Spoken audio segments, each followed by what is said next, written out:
Alors nous voici réunis pour une nouvelle vidéo de bridge. Nous allons aujourd'hui travailler sur cette donne. Alors conservons nos bonnes habitudes et encore une fois, avant de mesurer la force de notre main avec les points d'honneur, eh bien constatons qu'on a une main régulière. En effet, la répartition de notre main est 5, 3, 3, 2. Alors on a effectivement 5 carreaux, 3 trèfles, 3 cœurs et 2 piques. Alors précisons que l'on considère que c'est une main régulière, car la couleur contenant 5 cartes est une mineure, carreau ou trèfle. Ici, ce sont 5 carreaux. Alors comptons nos points d'honneur. Pour rappel, un as vaut 4, un roi vaut 3 points d'honneur, une dame 2 points d'honneur et un valet 1 point d'honneur. Alors commençons à compter. Donc on a 1 point d'honneur, plus 4, ça fait 5.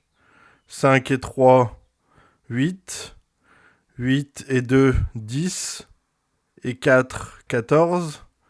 14 et 3, 17. 17 et 2, 19. 19 et 1, 20. On a donc 20 points d'honneur. Alors on aurait pu compter comme ça. As, roi, dame, valet, ça fait 10. Et As, roi, dame, valet, ça fait 10. Donc on avait 2 fois 10, 20. Donc on a bien 20 points d'honneur. Alors, commençons les enchères. Ici, c'est à nous de commencer à enchérir. Voilà le petit tableau. Alors, nous avons 20 points d'honneur et une main régulière. Nous ouvrons donc, évidemment, de 2 sans atout. Ensuite, ouest passe et nord indique, eh bien, 3 cœurs. Alors, ici, nous n'avons rien d'autre à faire que de décrire une main non fitée. Donc, on va déclarer 3 sans atout.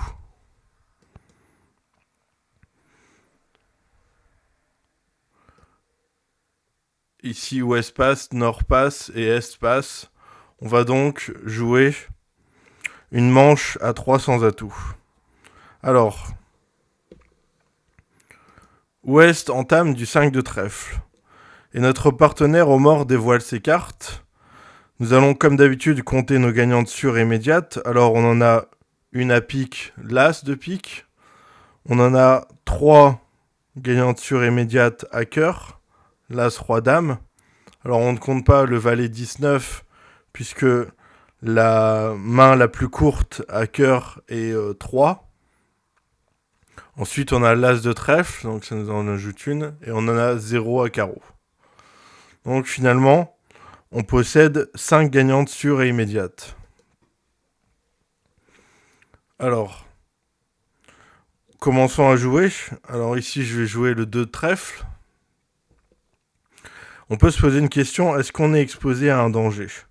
Eh bien oui, ici, nous sommes exposés à un danger.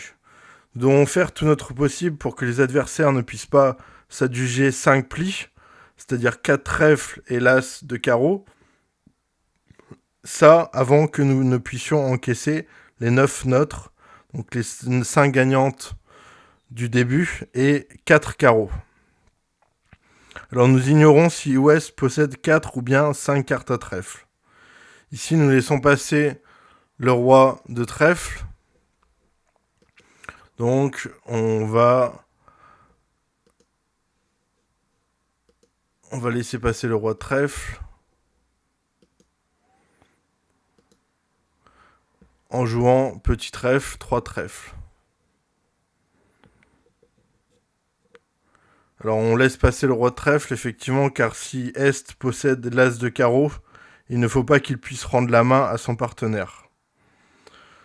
Alors, donc ici on a perdu la main, c'est Est qui a pris la levée. Donc c'est à lui de jouer. Il joue le 7 de trèfle. Alors ici nous plongeons directement de l'as. Nous faisons bien car, quel que soit le partage des trèfles adverses, nous ne pouvons pas nous permettre de commencer par perdre 2 plis. En effet, si les trèfles sont répartis 5-2 et que l'as de carreau se situe en est, eh bien ouest, qui ne possède pas de rentrée, va contre-attaquer à pique et nous perdrons 2 trèfles, au moins 2 piques et l'as de carreau. Ensuite, si la répartition est 4-3, Ouest peut très bien abandonner les trèfles pour jouer pique. Si Ouest détient l'as de carreau, eh bien, nous avons tout de même une chance de gagner 300 atouts. Car si les trèfles sont partagés 4-3, nous gagnerons 300 atouts, quel que soit le possesseur de l'as de carreau.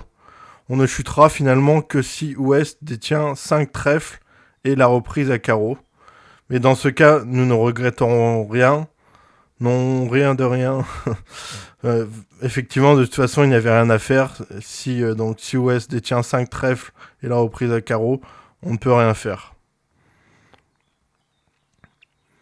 Alors, ici, donc, comme on l'a dit, on plonge de l'as. Et maintenant, on va essayer de déloger l'as de carreau en jouant les carreaux. Donc l'as de carreau n'est pas encore sorti. Voilà, l'as de carreau sort. C'est donc à Est de jouer. Est joue le 9 de pique. On va donc s'en emparer avec l'as de pique. Parce que si on fait confiance à la contre-attaque d'Est à pique, sans doute inspirée par la dame de trèfle préférentielle à la deuxième levée, Ouest a encore 3 trèfles maîtres en main, et il serait dommage de chuter de 2 un contrat sur table. Donc on joue As de pique. Voilà, donc on a récupéré la main au mort. Maintenant, on peut jouer, donc on va essayer de redescendre pour pouvoir jouer nos carreaux. Donc pour ce faire, on peut jouer nos cœurs.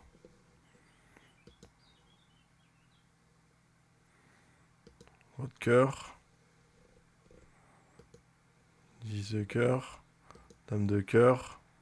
9 de cœur. Et maintenant, on joue les carreaux qui sont maîtres. Alors, on défausse un pique.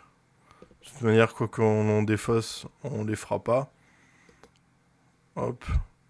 Et voilà, on va faire la 9e levée avec le 9 de carreau. On fait la 9e levée. Voilà, donc maintenant, peu importe ce qu'on joue, on fera pas les dernières levées, mais on a fait nos 9 levées, c'est ce qui comptait. On a fait notre contrat.